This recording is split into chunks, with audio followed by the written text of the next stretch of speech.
தல ஒரு சிக்கு. தேங்க்யூ. ஓ சாரிப்பா. பரவாயில்லப்பா, தெரியாம ஒன்றும் பிரச்சனை. சாரி.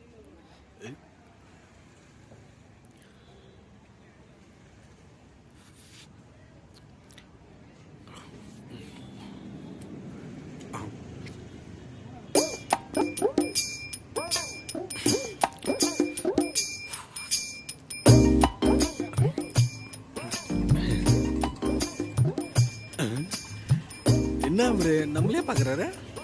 9 out 20 ஒரு ஆளாக இருக்கிறோம். தம்பி அப்பா சொல்லுங்கப்பா. சீரட்டு வேணுமா? ஓகே. தம்பி பார்த்தா என் மக மாதிரி இருக்கீங்க. ஆனால் இப்போ அவர் உயிரோடு இல்லை. எப்படிப்பா? பையன் ஐடி கம்பெனி ஒர்க் பண்ணாம்பா. கை நிறைய சம்பாரிச்சாம்பா. அவங்க அக்காவுக்கு ஜாம்னு கல்யாணம் பண்ணாம்பா. ஏன்னா ராஜா மாதிரி வச்சுருந்தாம்பா. ஒரு நாள் பையன் ஆஃபீஸ்லேருந்து ஃபோன் வந்துச்சுப்பா. என்னன்னு கேட்டால் ஆஸ்பத்திரியில் செத்துருக்கான்னு சொன்னாங்க. விறுவிறுன்னு போய் ஆஸ்பத்திரி போய் பார்த்தா என் பையன் இறந்து கிடக்குறான்ப்பா. எப்படிப்பா திடீர்னு இறங்க முடியும்? எதனாலன்னு கேட்டிங்களா? டாக்டர்கிட்ட விசாரிச்சேன்பா. மாரடைப்புன்னு சொன்னார். பையன் வெளியிலாம் சாப்பிட மாட்டான்பா. வேலை விட்டா வீடு, வீடு விட்டா வேலை.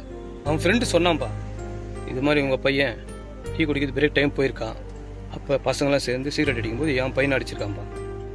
நெஞ்சு படப்படன்னு ஆகி வேர்த்து கொட்டி ஆஸ்பத்திரியில் அட்மிட் பண்ணியிருக்காங்க. பையன் மாரடைப்பில் இறந்துட்டான். சரிப்பா, இப்போ நீங்கள் என்ன பண்ணுறீங்க? எங்கே இருக்கிறீங்க இப்போ? என் பொண்ணு கூட கூப்பிட்டாப்பா என் வீட்டில் வந்து இருன்னு. சரிப்பட்டு வராது. என் பையன் கட்டின வீட்லேயே நான் வாழ்ந்துட்டு போகிறேன்ப்பா. தம்பி நீங்கள் வீட்டுக்கு? ஒரே பையன்பா. அம்மா அப்பாலாம் நல்லா இருக்காங்களா? நல்லா இருக்கிறாங்க. நான் தான் பார்த்துக்கிறேன். அம்மா அப்பா வந்து நீ தான்பா நல்லபடியாக பார்த்துக்கணும். நீ நல்லா இருந்தால் தான், நல்ல சுகத்தோடு இருந்தால் தான் அப்பா அம்மாவை நீ நல்லா பார்த்துக்க முடியும் கடைசி வரைக்கும்.